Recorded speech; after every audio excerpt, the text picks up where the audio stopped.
Hello once again, everyone. My name's Janice Peterson. I'm from SBS World News. It is my great pleasure to be your Master of Ceremonies once again for Multicultural Health Week in our beautiful state of New South Wales. We are here, of course, to celebrate the beginning of Multicultural Health Week. I'd like to begin by acknowledging the traditional owners of the land on which we meet today, the Darug, Tharawal and Gandangara people. We pay our respects to elders past, present and emerging. On that note, I'd like to now present to the stage the person who will give us our acknowledgement of country. I'd like to introduce Mr. Malcolm Maccall. He's a board member of the Gandangara Local Aboriginal Land Council. Thanks, Malcolm. Thanks, Jen. Good morning, ladies and gentlemen. As you heard, I'm from the Gandangara Land Council. My mother was a Kamilaroi woman and my father was a Scotchman. Now, originally, my mob comes from up north, up there, a town called Murrurundi. It's just up from Armidale. We were at Kyogle, the Pearl River. We come to Sydney in 1954. I was 4 years old. That's right, I'm 78. I've been on this land for 78 years, but my ancestors before me, many thousands of years, they've walked this land. In saying this, I'd like to acknowledge the traditional custodians of this land, the Cabral people of the Darug Nation, and to pay our respects to our elders, past and present, and to those who are here today, and all your elders that are past and present, and all those relays that are still overseas. And with that, I'd like you to stand for a moment's silence. Thank you.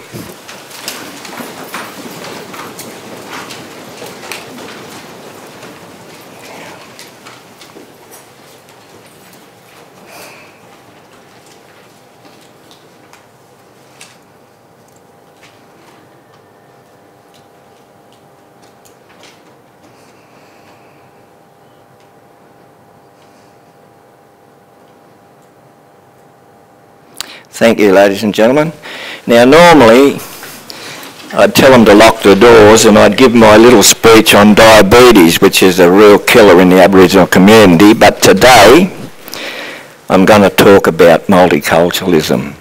My family, I've got German, my granddaughter's married to a German boy. I've got a sister who lives in Kusba in North Lebanon. She's been there for 40 years. They're Christian. I've got granddaughters at Arncliffe and Belmore, one a Shiite and one a Sunni. Now, these all fair dinkum, they all get on fantastic. All my little great-grandkids, I got 7 boys and a girl, Aboriginal Lebanese, and I call them me little Aborigines. Now, what I want to try and get across is they all get on well. They go to Aussie schools and they mix with the kids all week. The little ones especially. Now, at Saturdays they go to Arabic school, and I said, well, that's a good idea. They're learning the Aussie culture, and on Saturday they're learning their parents' culture. When we were children, we were told we weren't taught nothing. We weren't allowed. No one was allowed in the 40s to teach any of the Aboriginal kids anything. You heard of the stolen generation. We've got kids. We go around to school with strong fathers, strong family, and we've still got children 8, 9, 10-year-old don't know who their grandparents are. We can't find them.